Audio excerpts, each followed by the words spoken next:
이 시간 하나님 말씀 함께 보도록 하겠습니다. 잠언 10장 10절에서 11절 말씀, 구약성경 920면쯤에 있는 잠언 10장 10절에서 11절 말씀입니다.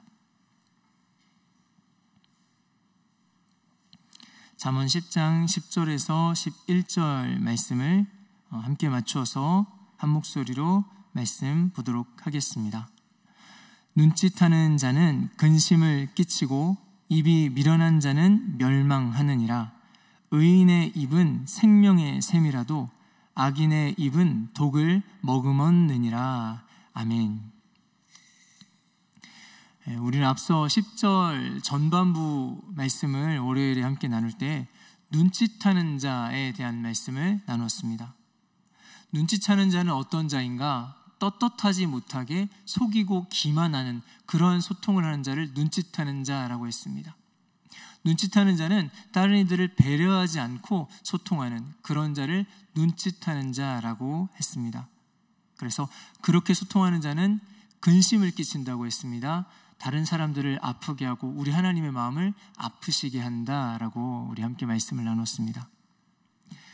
오늘 이제 함께 볼 우리 10절 말씀 후반부는요, 미련한 자, 특별히 입이 미련한 자에 대해서 말씀하고 있습니다. 오늘 말씀을 살펴보는데 참 재미있는 것을 한 가지 발견했습니다. 성경 전체에서 창세기부터 요한계시록까지 미련하다, 미련이라는 표현과 입이라는 표현이 함께 사용된 구절을 찾아보았습니다. 입이 미련하다에 대해서 성경은 과연 어떻게 이야기하고 있을까? 그런데 입이라는 단어와 미련하다는 단어가 함께 사용된 구절이 성경에 18번이 나옵니다. 그런데 이 18번이 전부 다 잠언에 있는 말씀이었습니다. 다시 한번 너무 흥미가 생겨서 찾아보게 되었습니다. 이번에는 지혜라는 단어와 입이라는 단어를 같이 또 검색을 해봤습니다. 역시나 여러 개의 말씀들이 나오는데요, 이번에는 거의 3분의 2 정도 되는 말씀 구절들이 잠언에 있는 구절들이었습니다. 그렇게 봤을 때 지혜의 책인 잠언에서는 우리의 지혜로움과 미련함이 가장 많이 드러나는 통로 중에 하나를 입이라고 말씀하고 있었습니다. 간절히 바라기는 오늘 잠언의 지혜를 구하는 저와 여러분들에게 우리 자신의 말과 언어를 잘 살피는 은혜가 있으시기를 주의 이름으로 축원드립니다. 10절 말씀에서 입이 미련한 자에 대해서 이렇게 말씀합니다. 입이 미련한 자는 멸망하느니라 라고 말씀합니다. 구체적으로 입이 미련하다는 것이, 입이 미련하다라는 것이 어떤 뜻일까요? 사람이 어떤 언변이 출중하지 못하거나 아니면 말을 더듬는다거나 아니면 사람의 말의 논리가 뛰어나지 못한 사람을 입이 미련한 사람이라고 하는 것일까요? 잠언에는 이렇게 말씀하고 있습니다. 15장 2절 말씀에는 이렇게 말씀합니다. 지혜 있는 자의 혀는 지식을 선히 베풀고 미련한 자의 입은 미련한 것을 쏟느니라. 미련한 자의 입이 미련한 것을 쏟아낸다라고 말씀하고 있습니다. 여러분, 잠언에서 말하는 입에 대한 표현들을 살펴볼 때는 입은요, 무언가가 쏟아져 나오고 흘러나오는 통로가 됩니다. 그런데 안타깝게도 이 무언가가 쏟아져 나오는 이 입이라는 통로에서 선한 것이 나오는 것보다는 선하지 않은 것이 나오는 경우가 참 많은 것 같습니다. 잠언 17장 28절은 이렇게 말씀합니다. 미련한 자라도 잠잠하면 지혜로운 자로 여겨지고 그의 입술을 닫으면 슬기로운 자로 여겨지느니라. 미련한 것이 나오는 통로인 입을 이야기합니다. 미련한 것이 나오는 통로인 이 입을 닫기만 해도 지혜로운 자로 여겨진다고 말씀합니다. 그렇게 잠언의 이 입에 대한 잠언의 맥락을 살펴봤을 때는 오늘 말씀도 역시 입이 미련한 자, 그 입술이 통제가 되지 않아서 나오지 않아야 할 것이 자꾸 나오는 그러한 입술에 대해서 말씀하는 구절로 우리가 말씀을 볼 수 있습니다. 성경의 다른 성경 번역들을 보면은 조금 더 명확하게 알 수가 있습니다. 현대인의 성경에서는 입이 미련한 자를요, 어리석게 짓거리는 자라고 표현합니다. 쉬운 성경 번역에서는 입이 미련한 자를 일컬어서 미련한 수다쟁이라고 표현하고 있습니다. 입이 미련한 자는 어리석게 짓거려대는 자, 미련한 수다쟁이, 즉 말이 절제가 안 되는 그 입술을 두고 오늘 말씀은 미련한 자, 미련한 입술이라고 말씀합니다. 사람이 말이 참 많습니다. 물론 사람이 말을 안 하고 살 수는 없습니다. 사실은 말이 정말로 귀하고 아름답게 사용될 수 있습니다. 그리고 때로는 해야 될 말은 꼭 해야만 합니다. 그런데요, 오늘 말씀에 나오는 이 미련한 입은요, 통제가 되지 않는 입입니다. 통제가 되지 않는 그런 통로입니다. 여러분, 통제가 되지 않는 통로는 아차하는 사이에 재앙이 된다는 사실을 아십니까? 여러분, 각자 집에서 가스레인지나 가스 보일러를 아마 사용하는 집들이 많으실 겁니다. 그리고 거의 대부분의 집들에서는 전기를 다 사용하고 계실 겁니다. 집 바깥에서 가스가 집으로 들어옵니다. 전기가 집으로 들어오게 됩니다. 그러면은 이 전기가, 이 가스가 우리 삶을 참 편리하게 하는데 이것을 위해서 꼭 필요한 것이 있습니다. 그것이 무엇이냐면은 가스를 조절하는 밸브가 필요합니다. 전기를 통제할 수 있는 차단기나 스위치가 필요합니다. 만약에 가스 밸브가 제대로 작동을 하지 않는다면, 차단기가 제대로 작동을 하지 않는다면 어떻게 될까 한번 상상해 보셨을까요? 한순간에, 순식간에 우리 삶의 모든 것들을 파괴할 수 있는 것이 바로 그 가스나 전기가 될 것입니다. 밸브가 작동하지 않는다는 것은, 차단기가 작동하지 않는다는 것은 그런 뜻입니다. 통제가 되지 않는 것입니다. 그런데 제대로 작동하지 않는 가스 밸브나 제대로 작동하지 않는 차단기가 바로 오늘 말씀에 나오는 미련한 입이라는 것입니다. 이 입의 통로가 통제가 되지 않습니다. 절제가 되지 않습니다. 오늘 말씀이 그냥 말을 절제해야 되는구나 한번 생각하고 지나갈 문제가 아니라는 것입니다. 우리의 말이 그렇게 엄청난 역할을 하고 있습니다. 우리의 말이, 우리의 입술이 우리 삶 전체를 좌우할 수 있는 그러한 존재라는 것입니다. 하나님과 함께 걸어가는 우리의 평생에 어쩌면 우리가 마지막 주님 나라 가는 그 순간까지 싸워야 할 싸움일 수도 있습니다. 우리의 입술을 지키고 우리의 말을 절제하는 이 싸움을 기필코 승리하는 저와 여러분들 되시기를 축원드립니다. 오늘 말씀은 입술을 통제하지 못하는 미련한 자의 끝에 대해서 이렇게 말씀하고 있습니다. 입이 미련한 자는 멸망하느니라 라고 말씀합니다. 여러분, 한번 말을 잘못했다고 해서 인생이 끝난다, 멸망한다 라고 표현한다면 여러분은 그렇구나 라고 받아들이시겠습니까? 이 과격하다는 표현이 너무 과격하지 않은가 하는 생각이 들지 않으십니까? 이 멸망한다는 단어가 원어로는 라바트라는 표현을 사용하고 있습니다. 이 라바트라는 표현은요, 떨어진다는 표현입니다. 추락한다는 뜻이 있습니다. 그래서 입이 통제되지 않는 이 미련한 자는 추락할 것이다, 떨어질 것이다, 나아가서는 멸망할 것이다 라고 말씀하는 것입니다. 이렇듯이 라바트는 위치의 변화를 말해주는 것입니다. 원래는 사람이 원래 높이 존귀하게 있었던 그 사람의 위치가 떨어진다는 것입니다. 내려온다는 것입니다. 왜 내려왔을까요? 사람이 추락하는 이 원인은 절제되지 않고 통제되지 않은 이 말 때문이라는 것입니다. 자, 그렇다면 언제 우리 입술이 통제되지 않을까요? 우리 입술이 언제 통제되지 않을까요? 함께 창세기 말씀을 생각해 보시겠습니까? 우리 하나님께서 사람을 지으시고 맨 처음에 하나님께서 무엇이라고 말씀하셨는지 기억하십니까? 보시기에 심히 좋았더라. 우리 하나님 보시기에 너무너무 좋았다고 말씀합니다. 하나님이 사람을 참 귀하게 지으셨습니다. 존귀하게 지으셨습니다. 그래서 그렇게 사람을 높여주셨습니다. 그런데 오늘 말씀을 보니까 그렇게 존귀한 사람이 떨어졌습니다. 추락했습니다. 하나님 지으신 사람의 존귀함을 절제되지 않고 마구 떠벌리는 그 말로, 그 입술로 추락시켰다는 것입니다.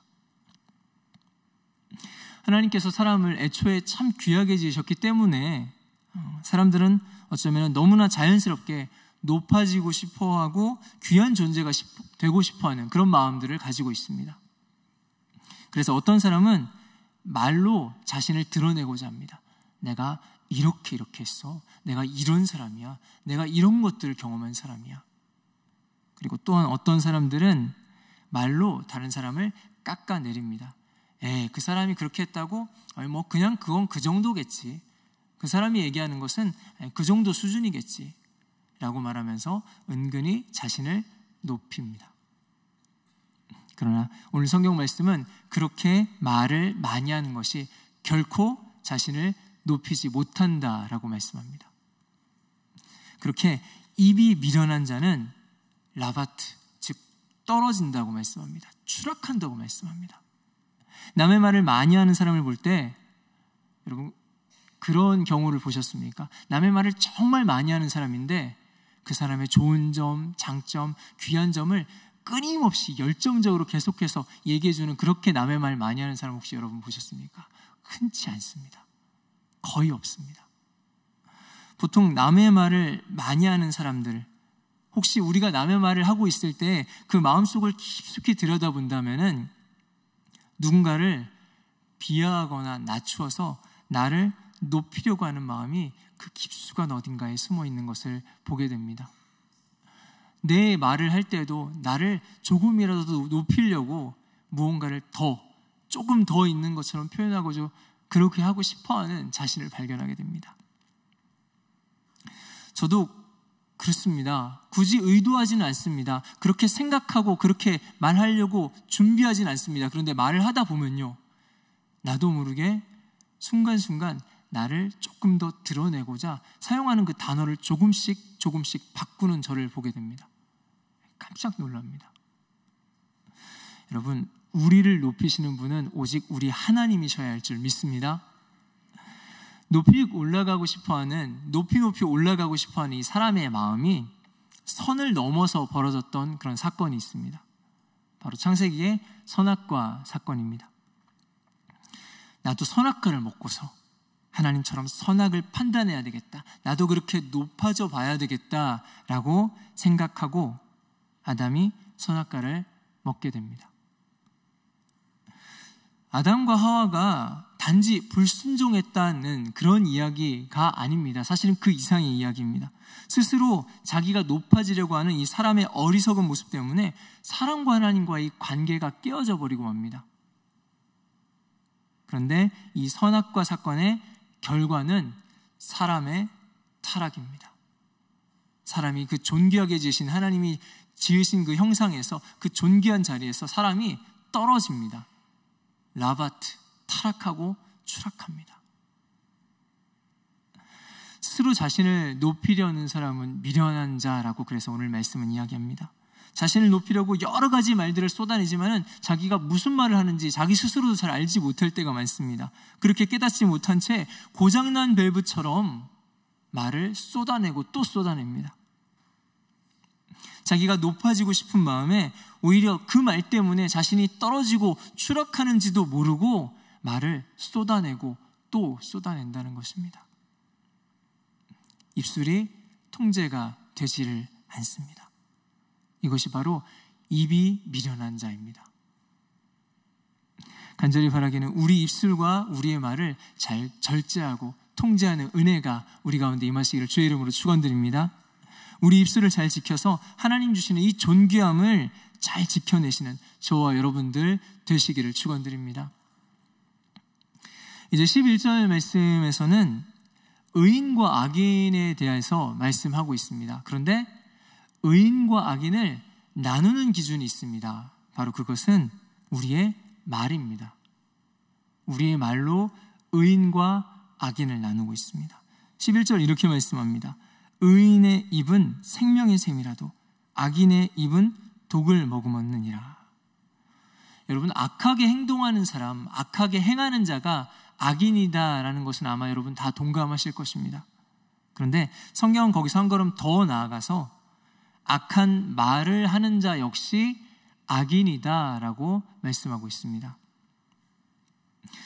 우리가 무슨 독한 말을, 악한 말을 좀 한다고 해서 그것 가지고 야, 이 사람은 악한 사람이다 라고 말한다면은 굳이 그렇게까지 말해야 하는 것일까요? 너무 과한 것이 아닐까요? 그런데 오늘 11절 말씀을 보니까요, 당연하다고 전제로 깔고 있는 그런 내용이 있습니다. 우리의 말이 생명이 될 수도 있고 우리의 말이 독이 되기도 한다는 것입니다. 다시 말하자면 우리의 말로 사람을 살릴 수 있고 우리의 말로 사람을 죽일 수도 있다는 것입니다. 우리의 말이 사람을 살릴 수 있을까, 죽일 수도 있을까라고 의문을 제기하지 않습니다. 이미 그것은 사실입니다. 우리의 말은 사람을 죽입니다. 우리의 말은 사람을 살립니다. 그러한 말의 권능이 우리 가운데 있습니다. 그렇다면 이것은 말을 얼마나 예쁘게 하는가에 대한 문제가 아닙니다. 오늘 11절 말씀은 사람을 죽이고 살리는 것에 대한 문제입니다. 그렇다면 충분히 그 말로 악인과 의인을 나눌 수 있다는 것입니다. 사실 우리 자신을 돌아보아도 순간순간 우리도 악한 말을, 독한 말을 뱉을 때가 있습니다. 하지만은 아무 이유 없이 그냥 마구 독을 뿜어대지는 않습니다. 대부분의 경우에는 누군가의 말이나 행동 때문에 내가 먼저 상처를 받았을 때, 그때 내 안에서 도끼가 뿜어져 나오기 시작합니다. 아이들이 싸울 때 아이들 싸움을 말리다 보면 아이들이 흔히 하는 이야기가 있습니다. 제가 먼저 그랬어요. 제가 먼저 그랬어요. 아마 그런 마음이 아닐까 싶습니다. 저 친구가 먼저 나를 아프게 했기 때문에 그 후에 내가 저 친구를 아프게 하고 상처 주는 것은 그것은 정당합니다 라고 말하고 싶은 것일 것입니다. 그렇게 따지면 우리가 독을 품는 것에도, 우리 입술에 도끼를 품는 것에도 다 이유가 있습니다. 그런데 성경은, 우리 하나님께서는 이유가 있다고 해서 독한 말을 품는 것을 의롭다, 정당하다라고 말씀하지 않으십니다. 우리의 삶에서 어떤 상황에서든지 독한 말을 뱉고 우리 가운데 그런 악한 말을 품는 것은 하나님께서는 악인이라고 말씀하십니다. 악인. 왜 그렇게까지 말씀하셨을까? 우리 하나님이 왜 그렇게까지 말씀하셨을까요? 바로 우리 자신을 위해서입니다. 한번 생각해 보겠습니다. 요즘에 굉장히 인기 있는 영화나 드라마들 중에서 굉장히 자주 다루는 소재가 있습니다. 주제가 있습니다. 복수입니다. 주인공이 악당들 때문에 자기의 가장 사랑하는 가족들을 잃어버리게 될 때가 있고요. 그리고 그 삶의 모든 것들을 송두리째 다 잃어버리고 나락으로 떨어진 그런 주인공이 등장합니다. 이 주인공이 그 사람들을 향해서, 그 악당들을 향해서 복수심을 불태웁니다. 그리고 악당들보다 오히려 더 악한 자가 되어서 더 잔인하게, 더 잔혹하게 복수를 진행합니다. 사람들은 그런 드라마를 보면 생각합니다. 야, 속 시원하다, 통쾌하다. 그렇게 드라마가, 복수가 끝나면서 이 드라마도 끝이 납니다. 근데 드라마는 거기까지만 보여줍니다. 그런데 여러분, 여쭤보겠습니다. 악한 자보다 더 악한 자가 되어서 복수를 마무리한 이 사람이 그렇게 잔혹한 복수를, 잔인한 복수를 다 마치고 나서 그 사람이 원래 지냈던 것처럼 해맑게 행복하게 살아갈 수 있을까요? 그런 의미에서 생각해 볼 때 오늘 11절 말씀이 굉장히 의미심장합니다. 그 안에 악을 품었던 자에 대해서 말씀하는 11절 말씀이 다시 보면 이렇게 말씀하고 있습니다. 의인의 입은 생명의 샘이라도 악인의 입은 독을 머금었느니라. 여러분, 위치에 주목해 주시기 바랍니다. 의인이 그 생명을 어디에 품고 있다고 말씀하고 있습니까? 의인이 생명을 어디에 품고 있다고 말씀합니까? 입에 품고 있습니다. 자, 독을 그렇다면 어디에 품고 있다고 성경이 말씀하고 있습니까? 입에 품고 있다고 말씀합니다. 조금 더 정확히는 그 말을 하는 그 사람의 입에 품고 있다라고 말씀합니다. 그럼 여쭤보겠습니다. 사람이 생명을 입에 머금고 있다면 어떻게 될까요? 살겠죠. 하지만 사람이 독을 입에 품고 있다면 어떻게 되겠습니까? 죽습니다. 그 입에 독을 가지고 다른 누군가를 죽이기 전에 자신이 먼저 죽습니다. 하나님께서는 그래서 우리에게 말씀하시는 것입니다. 너희 입에 독을 두어서는 안 된다고 말씀하시는 것입니다. 너희 입에 생명을 두어야 한다고 우리에게 간절하게 말씀하시는 것입니다. 그래서 하나님 말씀하십니다. 우리의 입에 생명을 두라고, 절대 우리 입에 독을 두지 말라고, 이 입술에 생명의 열매를 놓치지 말라고 오늘 성경은 우리에게 말씀하고 있습니다. 때로는 우리 중에 누군가는 영적 전쟁 중에 있는 분들도 있으실 줄 압니다. 그래서 우리의 영적 전쟁을 하는 분들이 우리 가운데 있다면은 우리가 먼저는 우리의 마음을 지키기보다 우리가 먼저 해야 될 것은 우리 입술을 지키는 것입니다. 그것이 영적 전쟁의 시작입니다. 때때로는 우리가 억울하고 답답한 상황에 처할 때가 있습니다. 그리고 그 상황과 환경에서 우리의 입술을 지키기 어려울 때가 있습니다. 나도 독하게 한마디 뱉어주고 싶을 때가 있습니다. 나만 왜 입술을 지켜야 하냐고 하나님께 따지고 싶을 때가 있습니다. 근데 하나님께서는 우리에게 말씀하십니다. 나의 존귀함을 지키기 위해서, 그리고 나의 생명을 지켜내기 위해서 우리의 입술을 잘 다스리라고 말씀하십니다. 말씀을 정리합니다. 우리 하나님께서는 우리를 귀하게 여기시는 분, 높이기를 원하시는 분이 우리 하나님이십니다. 그렇기 때문에 하나님께서는 우리의 입술과 우리의 말을 잘 지키고 다스리라고 말씀하십니다. 또한 하나님께서는 스스로 높이고자 하는 그 욕망을 뛰어넘어서 하나님을 높이고 사람을 세우는 입술로 쓰임 받으라고 말씀하십니다. 또한 하나님께서는 우리 자신을 위해서 우리 입술을 의롭게 다스려라 말씀하십니다. 의인의 입에 생명을 머금고 있는 것처럼 우리의 입술에도 동일하게 이 생명을 머금고 누군가를 살리고 나 또한 생명 안에 살아가라고 말씀하십니다. 그렇게 우리의 입술을 지켜서 우리의 존귀함을 지켜내고 우리의 생명을 마음껏 흘려보내고 생명 가운데 살아가시는 저와 여러분들 되시기를 주님의 이름으로 축원드립니다. 우리 시간 함께 기도하겠습니다. 함께 기도하실 때 하나님, 우리의 입술을 지켜야 하는 이유에 대해서 하나님 우리 가운데 말씀해 주실 때 하나님, 우리가 우리의 입술을 지키는 이 영적인 싸움을 잘 싸워나갈 수 있도록 하나님 인도하여 주시옵소서. 나의 이 하루도 하나님 주님이 기뻐하시는 입술로 이 하루를 살아갈 수 있도록 인도하여 주시옵소서. 또한 우리의 기도 제목들과 교회 공동체와 이 나라 민족을 위하여서 함께 간절하게 기도하다가 돌아오도록 하겠습니다. 기도하겠습니다.